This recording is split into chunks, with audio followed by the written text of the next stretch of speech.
Welcome to another episode of Conversations with a Counselor. I'm Kim McGuire, the School Counseling Coordinator for Savannah-Chatham County Public Schools. Today, our conversation will be facilitated by Dr. Kim Jackson-Allen, who is a counselor at Beach High School, and she will talk to us and have a conversation about the TRIO programs, which are available to the students in Savannah-Chatham County Public Schools. Dr. Jackson-Allen, thank you for facilitating today's conversations with a counselor. Thank you, Ms. McGuire. I'd like to welcome our guests to the program first. And like Ms. McGuire said, this is our Conversations with Counselors for the Savannah-Chatham County Public School District. And I am Dr. Jackson-Allen. I've served as a professional school counselor since October '99 in the school district. During the course of that time, I've had the opportunity to work with what we call TRIO programs, or some people consider them community-based organizations. So we have some dynamic program directors that we're going to talk to right now, and we're going to get some more insight regarding those programs. So certainly from the school community, we know about the things that Upward Bound and Gear Up and Educational Talent Search does. But we definitely want to make sure that that information is widespread and pervasive in the community. So instead of me talking about the program, we decided to go directly to the experts because they're the ones who have the most valuable information regarding it. And so what I want to do is I want to talk about basically both a professional experience with TRIO programs. I definitely know that it's a federally funded program that it basically serves underserved populations, starting in middle school and sometimes up to post-baccalaureate programs. But I also want to provide a personal perspective, having been a participant in one of those programs and the opportunity that I had to make some informed decisions about the college admissions process. And that program is exactly where I got my start. And so I want other people to have that opportunity to get a head start too. So what better way to do that than to, again, introduce you to the experts. And I'm going to turn it over to them as I ask them a couple of questions about their program. I'll first start with Ms. Zenobi Purnell, who is our program director at Educational Talent Search at Savannah State University. If you want to wave, please do. Hi. Next, we have Mr. Bobby Roberts, who is the program director for Upward Bound at Savannah State University. And then lastly, we have, last but not least, should I say, we have Ms. Tamara Waterman, who is the program director for Gear Up at Savannah State University. Hi, how's everybody? All right, good, thank you. And thank you for all of you participating in our interview today. What we're gonna do is we're gonna just start with a series of basic questions so that you can give us a general overview of what your program is, maybe starting with its inception, how it was founded, any relevant information regarding that. And what we'll do is we'll move through that sequence of questions, and feel free, whoever would like to start first, that would be fine with us. But we want to basically just get an overview, our program overview of what your program entails, what is the mission of your program, and if anybody would like to start, we would welcome you to take that away. It's ladies first, but I think we'll start in order of when we were created. So Mr. Roberts, if you'd like to start us out, since Upward Bound was the first. Definitely. Good afternoon, everyone. The history of TRIO is progressive. It began with Upward Bound, as Ms. Purnell stated, which emerged out of the Economic Opportunity Act of 1964 in response to the administration's war on poverty. So that's the time frame in which the inception of when Upward Bound was created. The idea of Upward Bound came from Stan Salette. He was a civil rights organizer, national education policy advisor, and also one of the creators of the Head Start program. It was created as a component of the US government. Students began receiving services on August 26, 1965. So many years ago. Chatham County residents have been served by the program since 1966, so 54 years, which is equivalent to 11 or so consecutive grant cycles. Because I know when they first started, I think they were doing like every year, so it kind of moved into a 5-year cycle thereafter. President L.B. Johnson felt that there needed to be programs to equal the playing field, so that is why Upward Bound was created. Upward Bound provides fundamental support to participants in their preparation for college entrance. So that's what our goal is, to prepare first-generation students that are low income to basically earn a baccalaureate degree. So we help them through the high school continuum, but our goal is to have them graduate college. So we are trying to create more tax-paying citizens through the college experience. With Talent Search, again, we are the second program that was created under what's called TRIO. TRIO has now probably about 7 or 8 programs, but Educational Talent Search was the second one created. And again, all of these programs were designed to help the underserved population in the country, where they saw a need for people to go beyond high school and to get those post-secondary degrees, whether it's a technical degree or an associate's degree or a 4-year degree.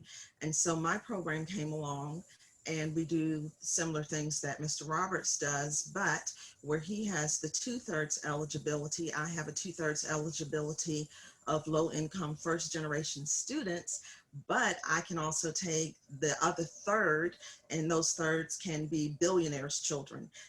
It just depends on who needs the service. And so all of these programs are excellent programs. We also help with students who are homeless and those who are in the foster care system, and it's all designed to get them to the next level. Okay, thank you.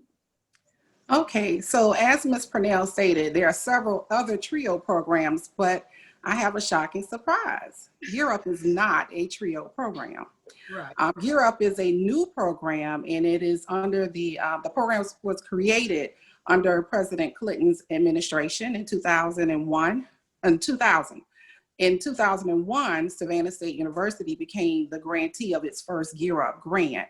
And then, of course, we've had several grant awards since that time. The first grant award was under the leadership of Dr. Ms. Doretha S. Tyson. Under her leadership is where TRIO, where Gear Up Programs was established at Savannah State University. Our program is designed just like TRIO programs to get students to go to college. The purpose of our programs are very similar, which is why we call TRIO programs our sister programs, because we all work together with the same goal in mind, which is post-secondary readiness and enrollment. Okay, thank you. So what it sounds like is basically, even though these 3 programs, they're very similar in capacity in terms of the fact that they definitely want to make sure that students have access to college or even any type of post-secondary options, but there are some distinct differences between the programs, and I think that you've touched on those during your introduction. So I'm just going to move on to the next question, and there will probably be an opportunity for you to elaborate more on the program. So I want to start with asking, because we have people who ask about the programs all the time, but they may not necessarily know that what they entail. And certainly you provided an overview of what the actual TRIO programs and Gear Up does, but sometimes people don't often know the requirements, and they often assume, like, for example, with Ms. Purnell's program, that you stated that there is an exception in terms of as long as you serve 2/3 of an underserved population, that 1/3 of that population can come from any sector. So I want you to talk about basically what your program requirements are for each program. Okay, I'll start because mine is very easy. Okay. Unlike TRIO programs, Upward Bound and Educational Talent Search, we do not have a requirement, the same requirements that they have. So we serve a cohort. We have a cohort approach. So if a student is in the grade level in schools that we're in, they're automatically enrolled in our program. There is no application process or criteria that they must meet. So for example, for this year, that would mean all students enrolled at Hubert and Durin Middle Schools who are 8th grade, they are in our program. Students who are enrolled in 9th grade at Beach High School and the School of Liberal Studies at Savannah High, they are automatically Gear Up students. So that will be our selection and criteria, which is a little different than TRIO. As far as educational talent search, we serve, gosh, a number of students, but again, we do have the 2/3 eligibility to be low income first generation and then the third other. But we are in 14 schools and we cover grades 6 through 12. And we also have a reentry component to help adults up to the age of 27 who have a high school diploma, but they did not move forward and complete a post-secondary education. So we can go all the way from 6th grade to the age of 27 to assist those adults who may want to get that completion done. We are in 14 schools, as I mentioned. We are at Durin, Hubert, Mercer, Myers, Southwest, and West Chatham for the middle schools. And then for the high schools, we're at Beach, Early College, Groves, Jenkins, Johnson, Liberal Studies at Savannah High, New Hampstead, and Windsor Forest. All right, all right. Now with Upward Bound, all participants must be a U.S. citizen, and they must attend one of the target high schools that we serve in this area, that is Beach, Groves, Jenkins, Johnson, and the School of Liberal Arts at Savannah High School. The students must be either in the 9th or 10th grades. Students must have completed the 8th grade, be between the ages of 13 and 19, and have a need for academic support in order to pursue a program of post-secondary education. So there is an academic need with our program. All students must either be from low-income families or potential first-generation college students. The program does require that 2/3 of the participants of the project must be both low-income and potential first-generation students. So 2/3 must be low-income and first-generation, and the remaining third must be either low-income or first-generation. So those are how students become eligible for the Upward Bound program at Savannah State University. Okay, and thank you all. So each of you have talked about basically what your program requirements are in terms of meeting the qualifications for the program. But oftentimes, again, as a professional school counselor, and even when I encounter those students and sometimes their parents or even advocates that may be providing or asking for information for that student, what documents do you require for each program? So if you could specify for each program which documents you actually have to have on file or require for them to be eligible for that program or even to be considered for that program. Okay, for talent search, you would complete an application and also submit your report card. That's Okay. it. So because once again, it's very simple with Gear Up. You do not have to have any documents. The criteria is just to be in that grade level in that school. And actually the grant was written for 700 students, but of course, with school closures and, you know, realignment of students within the district, we are now over 800 students between the 4 schools. So there is no application process or documents required to join, to enter our program.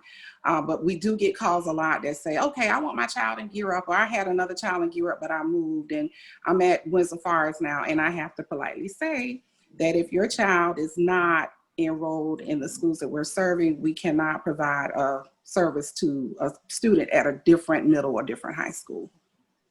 Now with Upward Bound, we do have a pre-assessment application that includes teacher council recommendation, a completed assessment of eligibility, and also a records release form. So basically we allowed the families to complete that information, and then we make, based on what they reported, we invite them in to an interview.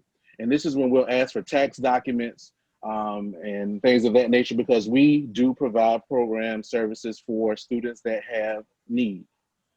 So we do ask for tax returns, we do ask for report cards, we do ask for test scores and things of that nature. We do require teacher council recommendation, and there is an interview process. So, and everything is on a point system. So from the interview, from the grades, from everything, because we want to make sure the students are basically eligible for our services based on the information that they submit.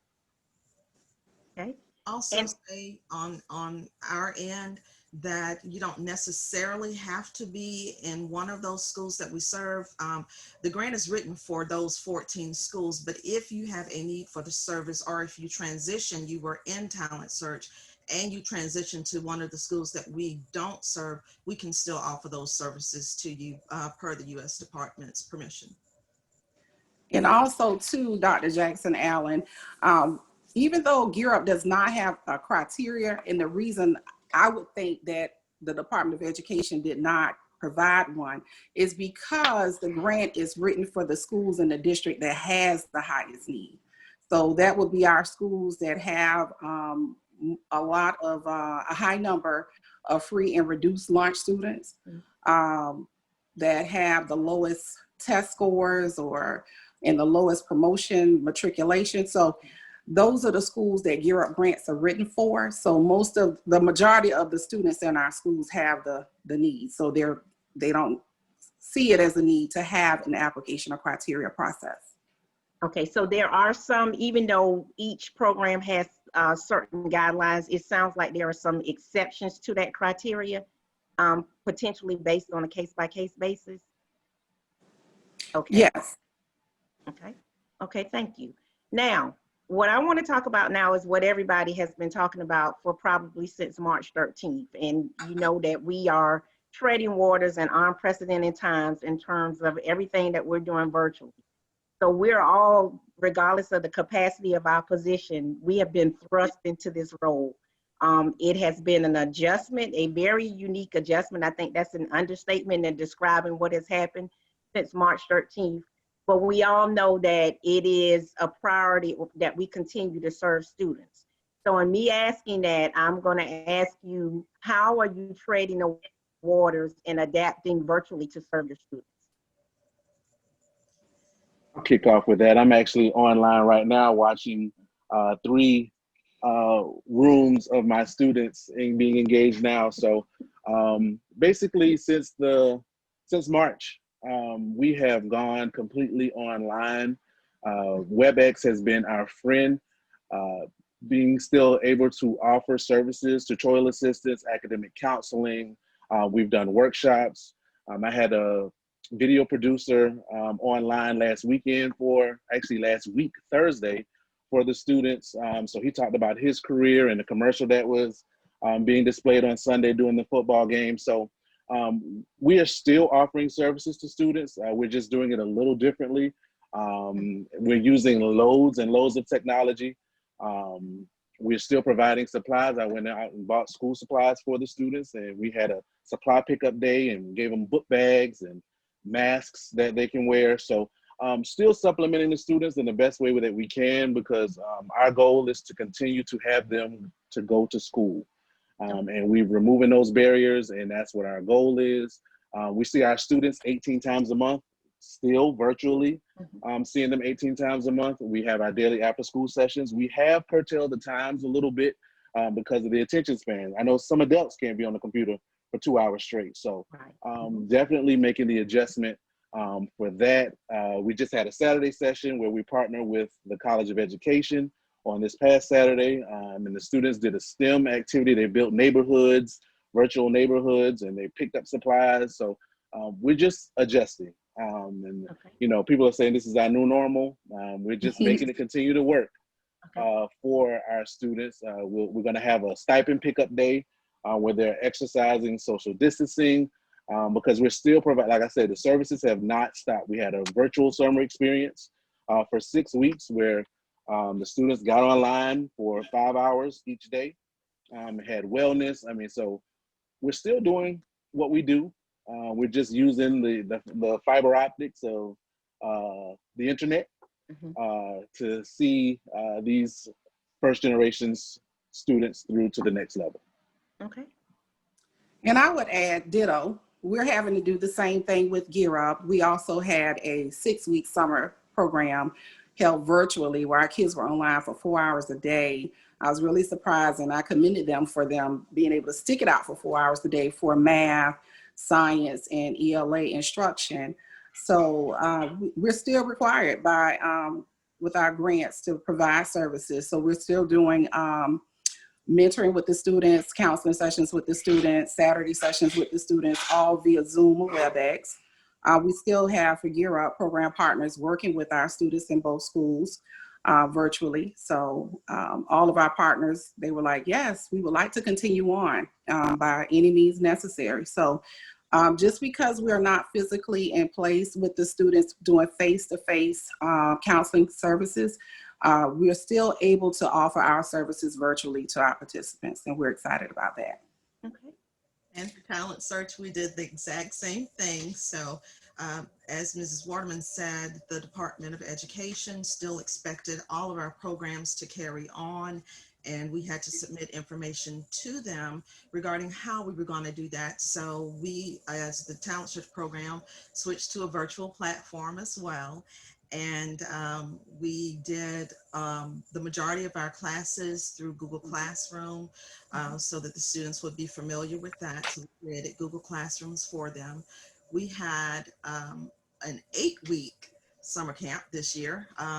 Normally we do a 2 to 3 week summer camp, but the kids wanted things to do. And so we said, okay, we're going to give it to you.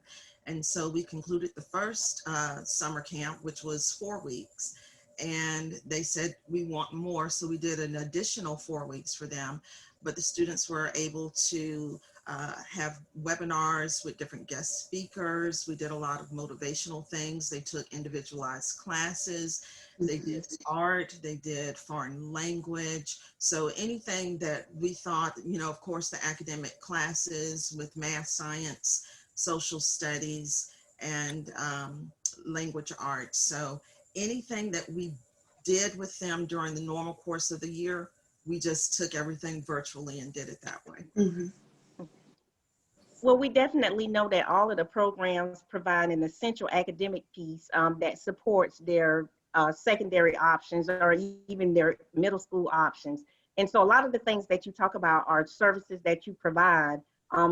Certainly, again, we know that they are academic in nature and first, but it sounds like a lot of the opportunities that you also provide to your students are certain things like cultural and enrichment opportunities. So we're just going to imagine for a minute that we have gone back to normal and that March the 13th, we're moving back to before March 13th. And I want you to talk about if you were in person or if things had moved to where they were previously traditionally, what do you think your students would be doing now? What are some of the things they would be doing? I'm going to go back to the week before the pandemic. Exactly. I was in preparation of taking a spring break experience. We were actually taking our students that performed well the first semester. Half of the week we were going to Seattle, Washington. Of course, that was the epicenter of COVID-19. And we were also going to Milwaukee. And these were going to be an opportunity for students to get on a plane. Many of first generation students do not have an opportunity to fly. So during that week, we were going to engage our students in college tours. They were going to go to some cultural experiences. We were going to see the Seattle Space Needle. All those things that they see online in textbooks, we were actually going to physically be able to see it in person. So that's what we do with Upward Bound. We, yes, we have tutorial after school, we have academic instruction, we have our summer experience, but we do cultural things. We've taken the students to see Wicked at the Fox Theater. We have taken them to see Cirque, which is a Christmas experience. So we do a lot of things culturally, definitely to support the students, to prepare them for when they go to college. So when they can, you know, when they're sitting in freshman year experience and they can talk about some of the things they've done as a high school student, they can definitely add value to the conversation because they can say, well, I've done this, I've done that. And that virtually is by the opportunity of being enrolled in the Upward Bound program at Savannah State University. Okay, and just like Mr. Roberts, Gear Up had already planned prior to the pandemic, the week before everything was shut down, we were heading to South Carolina. We were doing a South Carolina, Tennessee, Georgia college tour for not just our students, but the parents as well. So we had planned that, and had we not been in these times, we also take our students to see different types of shows. Like I've taken our students to see The Lion King in New York City. Our students have also been to museums, the African American Museum in Washington, D.C. We took the students by train to different places because some of them have never ridden on a train before. So we think the students need to have the academic support, but they also need the cultural support as well to stay grounded. So they have that exposure, like Mr. Roberts just said, when they go off to college, they have had some exposure that they may not have had the opportunity to participate in had they not been in one of our programs. And Talent Search was also planning a trip. So I think you see the theme there, but we were planning a trip to Washington, D.C. with a selected group of our students, and they were going to see the African American Museum, Frederick Douglass House, a couple of plays at the Kennedy Center. You know, so everybody was in the midst of saying, you know, pack your bags and here's the final checklist. And so we had to kind of put a halt on things in light of everything that happened, and we readjusted. But had it not been for the pandemic, even during the summer, we have a ETS STEM component. Those children were going to go to Port Canaveral in Florida to look at NASA and possibly Huntsville as well. So we were all of our programs were in motion to provide these cultural experiences for low-income first-generation students, primarily who don't get these opportunities. So all of these programs provide a wonderful service in exposing them to what's out there, because a lot of them just stay in their area. And our job is not only to provide academic enrichment, it's to provide educational and cultural activities for them as well. Okay, thank you. And I would like to say too, Dr. Kim Jackson Allen, I can recall the first time we were at Hubert Middle School, and we paid for our students to go to the MLK brunch that they have every year. And the student said to me, he said, "Ms. Waterman, where are we?" I said, "Well, we are, you know, across the Savannah, across the bridge here." He said, "I've never been outside of my neighborhood." Mm-hmm. You know, and that's what it's about, providing that exposure and experience to our students, because some of them don't get the opportunity to go anywhere. Okay, and you're absolutely right. Because regardless of program, it seems like the basic premise is, again, that you're offering not only the academic piece to the program, but you're also offering that cultural exposure.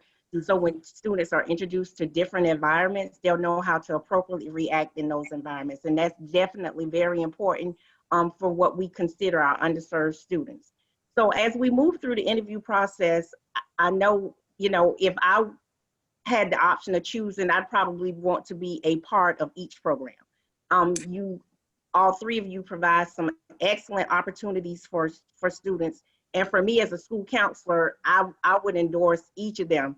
But what would you think that would allow your program to stand out for if there was a student who asked you, what is in it for me? I know we've talked about a lot of things from the perspective of an adult, but let's just imagine that we're talking to a student right now. What would you tell that student to engage that student in considering your program?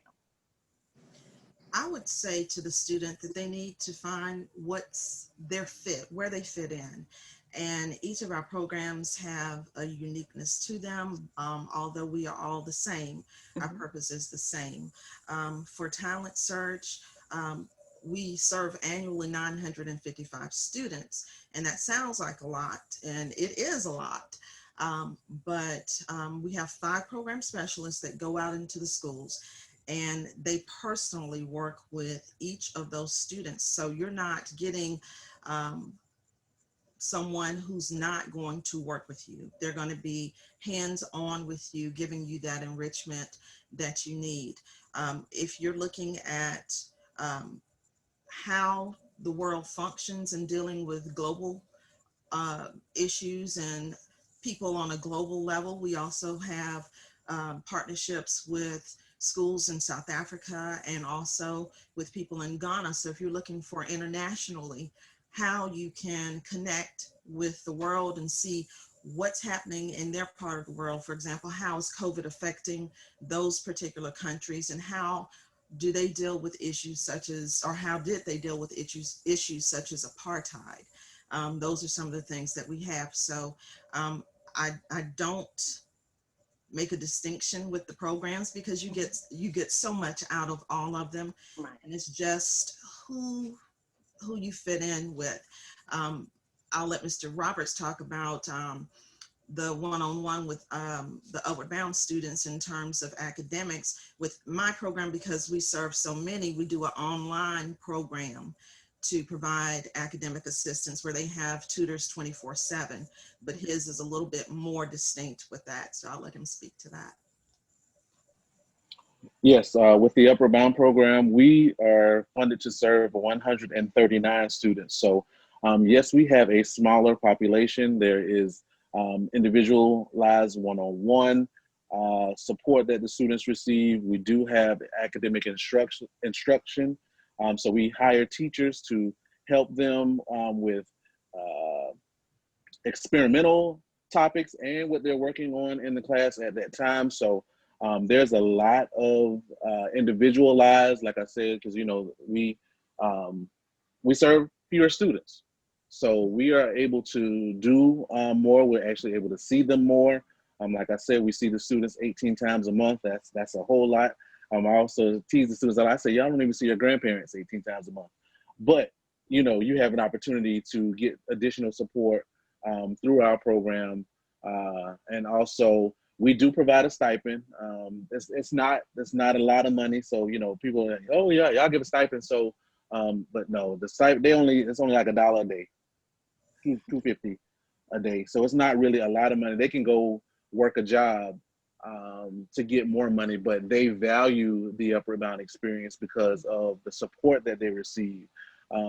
When they were playing sports, to have your program specialist or your director sitting in the audience, cheering you on, taking time out of our evenings to support students. So we go to choir festivals. We do we're like that addition to their family to support them to the next level. So we go to when they get commissioned with ROTC, JROTC, and things of those nature. So we are definitely here to support those students and provide them with sometimes it's some chastisement to give them some motivation, because life is a real situation, and it's not going to always be a bed of roses, and sometimes you will need to be chastised. Sometimes you did the wrong thing. So definitely providing them with structure and guidance to the next level. That's what we attempt to do with the Upward Bound program at Savannah State University. Okay. And what set us apart, I would say, to a student if they had to make a choice, being that we have so many students, like Ms. Purnell said, a lot of things we have to do in group with Gear Up and virtually as well.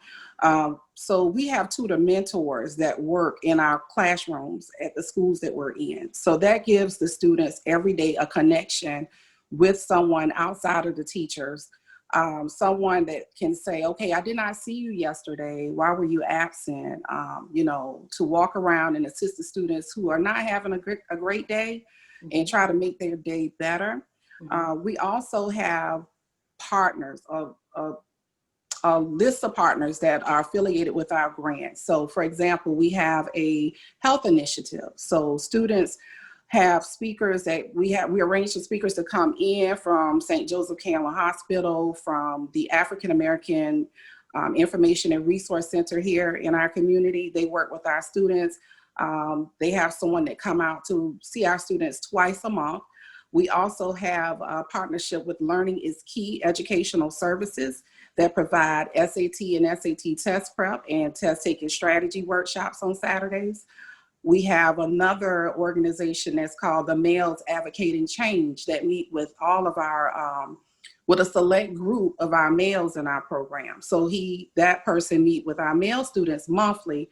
And then I have the females on our staff, they meet with our females once a month for a mentoring program, just to talk to them things that just girls need to kind of, talk about that they may not want to talk about amongst their other peers. We also have a financial literacy component where I have had Wells Fargo and also the Consumer Credit Counseling Program here in Savannah to come out and talk with our parents to help them to repair their credit, to also help them learn about first-time home buying options, and just to kind of help them with other areas that they may need help in. So we don't just stick to the prescribed grant per se. We look at the family as a whole. What does this family need? So we've had some families to say, okay, well, I'm interested in going back to school. So yes, we'll have them come in and assist them with whatever the parent may need in order to help them to get into school, as well as when they have to complete their FAFSA application. We'll sit right next to the parent and the student, make sure that they have what they need, help them to make sure they get everything put in. And also just having someone there to hold, I would say, a little hand holding, and which some of our students need that. So when it's time for them to get to when they're in their junior year or their senior year, they don't know what to do. But we walk them through the step. We give them the steps and we walk them through everything each step of the way. So we'll sit there with them and help them complete their SAT application. We'll sit there with them and help them to complete their college application. We give them the resources that they need in order to apply for scholarships in the community and outside the community. So it's a lot of hand holding, but it's necessary because some of our students do not have that support at home. So we're that support in the school. And that one of the requirements for our grant is that we are housed physically in the building of the students that we serve. So we're not on the campus of Savannah State. We are actually in each of those buildings. So if a student has an issue, a problem, a parent need anything, we're right there in the building where they can just come right on into the office and get the services and the help that they need. Okay. So basically what it sounds like, once again, for each program is that you're definitely meeting the holistic needs of each of the students that you work with. And Yeah. so throughout the course of this interview, we've certainly talked about what your program entails. We've talked about the initiative regarding college and access, maybe not necessarily to college, but at least some type of post-secondary option. But there is one question that I want to direct to you in terms of, we want to make sure that students are provided with that exposure to at least some type of post-secondary option, but also at Savannah State University, and I'm certainly that is at other programs as well, four-year colleges and universities as well. You also have a program that once that student enters college, so it has a main focus on college retention. So would anyone like to elaborate on what that program is and what that program entails?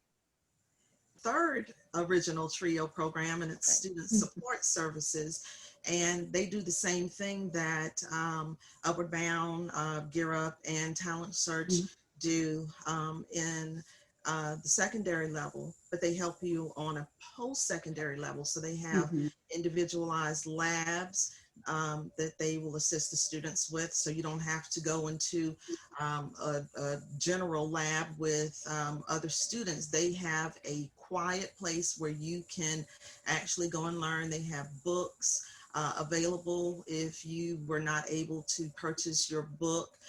They work hand in hand with the faculty and staff at those institutions, and we do have student support services at Savannah State, as Mrs. Jackson Allen mentioned.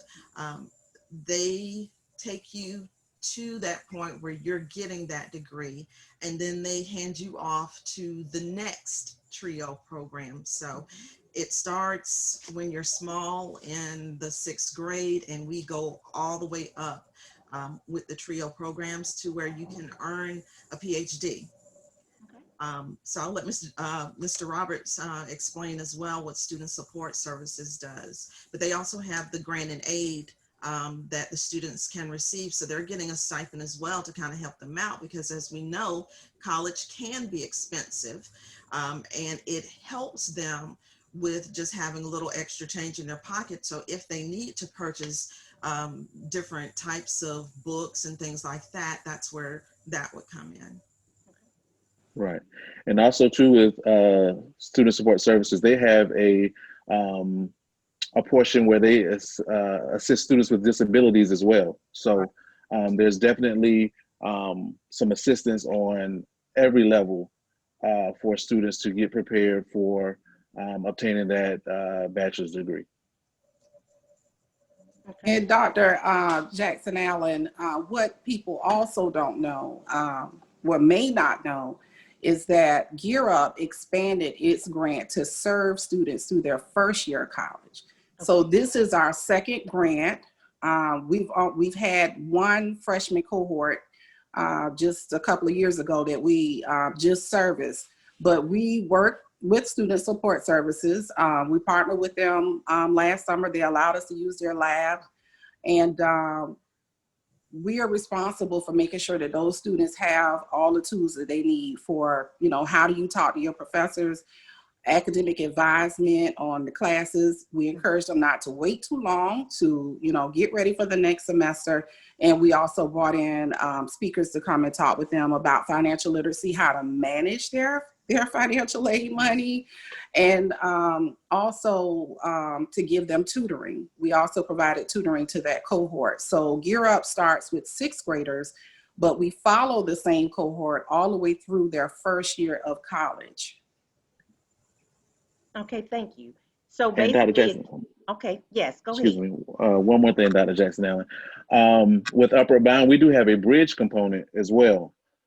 So students have, after they've graduated from their prospective high school, they can take up to 2 college classes with us if they've been regularly accepted to Savannah State University the summer before they go off to any institution.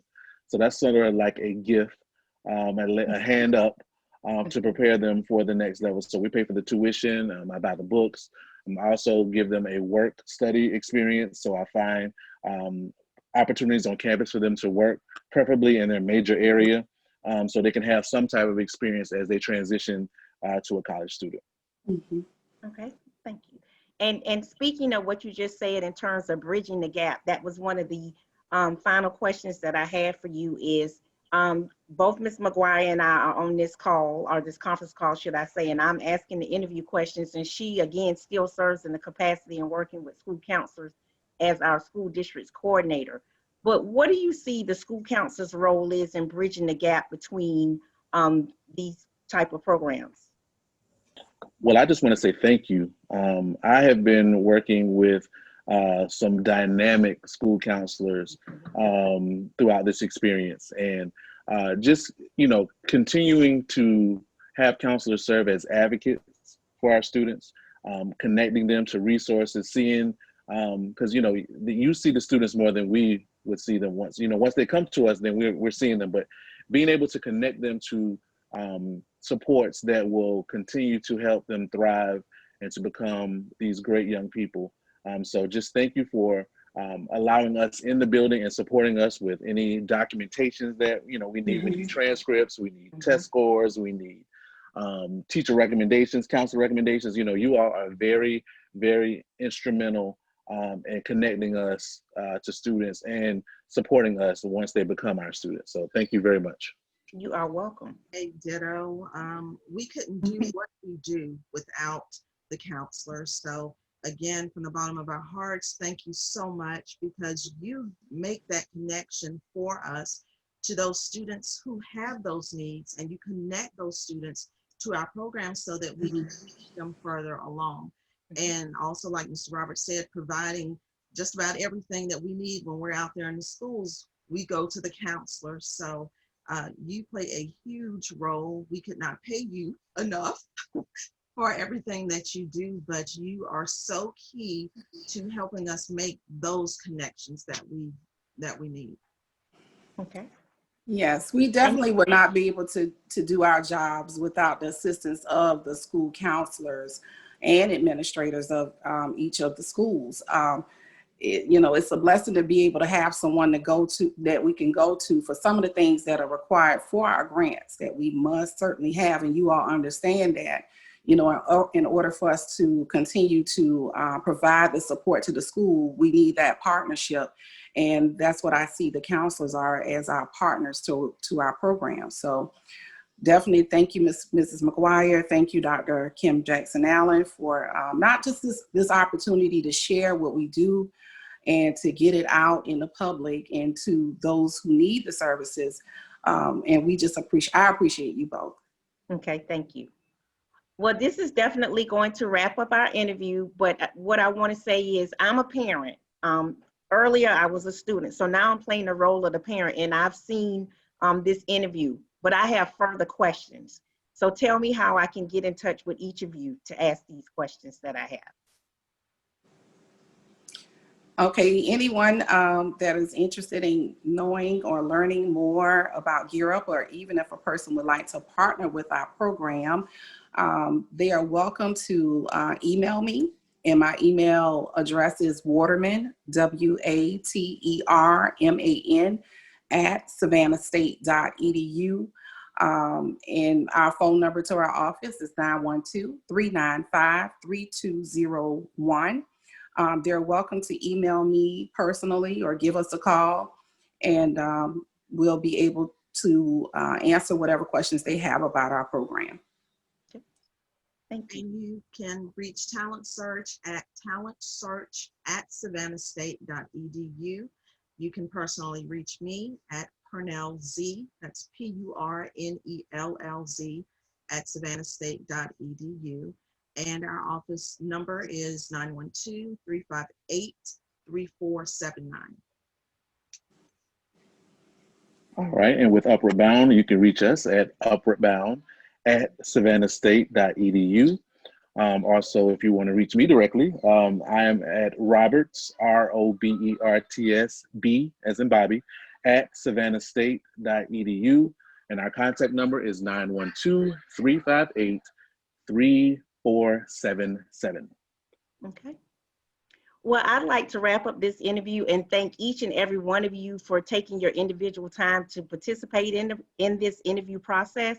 Again, this was not an issue of us trying to target a specific program. We just simply wanted to make sure that our students knew what was out there for them. Each of you, I've had an opportunity to work with each of you and your programs in the school that I currently serve now. And I want to definitely tell you that I do appreciate you and the implementation, the planning, and how you execute your programs so that they can be successful. They have definitely had an impact on me both personally and professionally. And over the years, I've seen the impact that those programs have had on students. So again, I say thank you, thank you, thank you. We definitely look forward to continuing to bridge this gap between the school district and serve as in a partnership with you. So again, thank you very much. And this concludes our interview today. Thank you. Thank you.